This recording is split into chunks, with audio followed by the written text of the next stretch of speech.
किस्से कहानियाँ।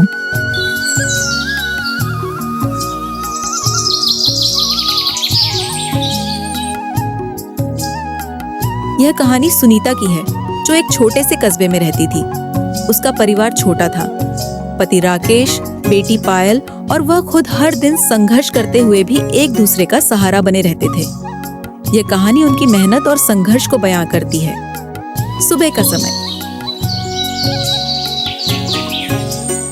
घर छोटा लेकिन साफ सुथरा।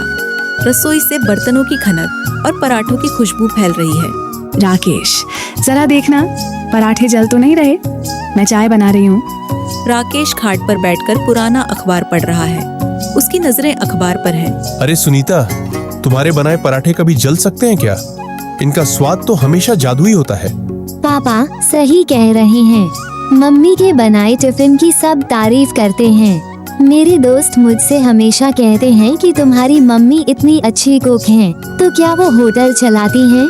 होटल तो नहीं, लेकिन तुम्हारे लिए खाना बनाकर मुझे खुशी जरूर मिलती है। सुनीता पराठे और चाय की ट्रे लेकर आती है।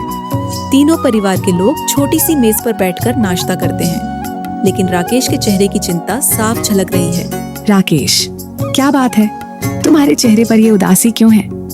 सुनीता, घर के खर्चे हर महीने बढ़ रहे हैं। काम में भी ज्यादा पैसे नहीं मिल रहे। लगता है कि जिंदगी बस एक परीक्षा बन गई है। परेशान मत हो।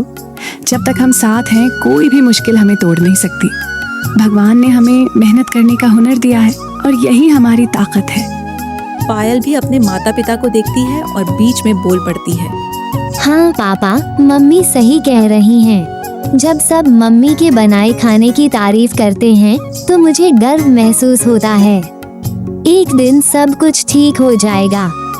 तीनों मुस्कुराते हैं और नाश्ता खत्म करते हैं। दोपहर का समय, सुनीता रसोई में बर्तन धो रही है। तभी दरवाजे की घंटी बजती है। मम्मी देखो, रिया मेरे साथ आए हैं। उसे आपकी रसोई का स्वाद चखना है।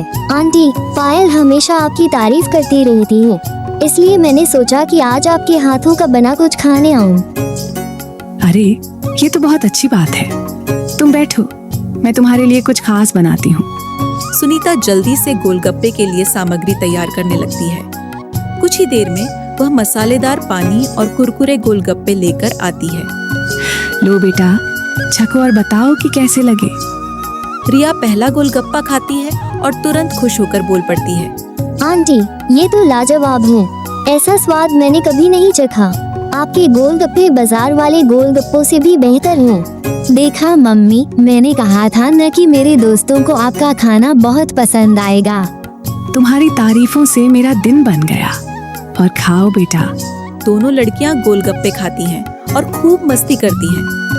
सुनीता उनके खुश चेहरे देखकर संतोष महसूस करती है। शाम का समय, राकेश अपनी पुरानी साइकिल पर बैठा काम से घर लौट रहा है। गली सुनसान है और हल्की बारिश हो रही है। तभी पीछे से एक तेज रफ्तार गाड़ी आती है और राकेश को टक्कर मार देती है। अरे, कोई बचाओ! गाड़ी वाला वहां से भाग जाता है। आसपास के लोग दौड़कर राकेश को उठाते हैं। वह दर्द से कराह रहा है। अरे भाई साहब, इन्हें जल्दी अस्पताल ले चलो, हालत गंभीर लग रही है। राकेश को पड़ोसी अस्पताल ले जाते हैं। कुछ घंटों बाद सुनीता और पायल भी अस्पताल पहुंचती हैं।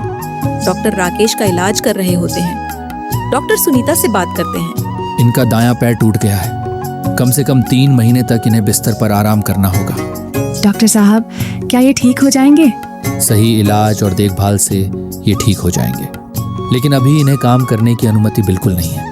सुनीता राकेश के पास जाती है। सुनीता, मेरी हालत ने तुम्हें परेशान कर दिया। मैं अब घर का बोझ कैसे संभालूंगा? तुम्हें सिर्फ ठीक होने पर ध्यान देना है, बाकी सब मैं संभाल लूंगी।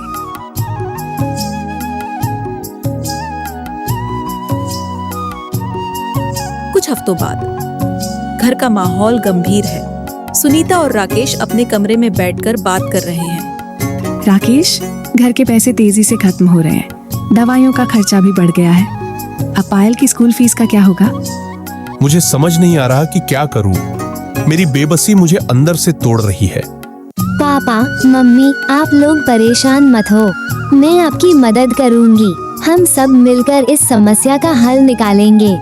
सुनीता और राकेश पायल को गले लगा लेते हैं। दोनों सोच में पड़ जाते हैं कि अब क्या किया जाए। रात का समय, पूरा परिवार साथ बैठा है। मैंने सोचा है कि मैं घर घर जाकर काम करूंगी।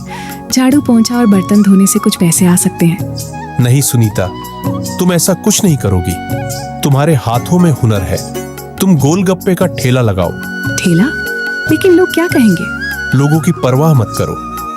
तुम में वो हुनर है जो तुम्हें सफल बनाएगा। बस अपने काम पर भरोसा रखो।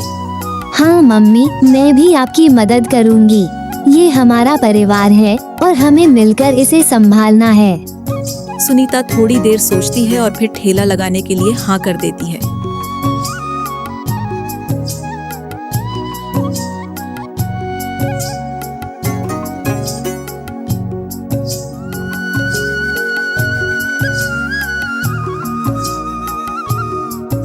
सुनीता ने गली के कोने पर ठेला लगाया है। ठेले पर गोलगप्पे, मसाले और पानी करीने से सजाए गए हैं। वह घबराई हुई है, लेकिन चेहरे पर आत्मविश्वास है। भाभी जी, 1 प्लेट गोलगप्पे देना। सुनीता जल्दी से गोलगप्पे बनाकर देती है। ग्राहक खाता है और खुश होकर तारीफ करता है। वाह, ये तो बहुत ही स्वादिष्ट है। और 1 प्लेट देना। धीरे धीरे और लोग ठेले पर आने लगते हैं। बहन जी, क्या रोज यहाँ ठेला लगाओगी? हाँ भाई साहब, अब से यही मेरी रोजी रोटी है। आप आते रहिए। ठेले पर भीड़ बढ़ने लगती है। सुनीता की घबराहट कम हो जाती है। वह मुस्कुराते हुए सभी ग्राहकों की सेवा करती है। कुछ महीनों बाद सुनीता का ठेला पूरे इलाके में मशहूर हो गया है। राकेश पूरी तरह ठीक हो चुका है और अब ठेले पर सुनीता की मदद करता है। सुनीता, तुम्हारी मेहनत ने कमाल कर दिया। अब देखो, लोग तुम्हें नाम से पहचानते हैं। ये सब तुम्हारे भरोसे और पायल की मदद से हुआ है। भगवान ने हमें रास्ता दिखा दिया। मम्मी, अब हमें ठेले की जगह एक छोटी सी दुकान खोलनी चाहिए। बिल्कुल, अब हमारे सपने पूरे होंगे। पूरा परिवार साथ बैठकर भविष्य की योजनाएं बनाता है। उनकी मेहनत रंग लाई और अब वे एक खुशहाल जीवन जीने लगे। कहानी का संदेश, यह कहानी सिखाती है कि किसी भी कठिनाई का सामना हिम्मत, मेहनत और आत्मविश्वास से किया जा सकता है। परिवार का साथ और एकजुटता हर मुश्किल को आसान बना सकती है।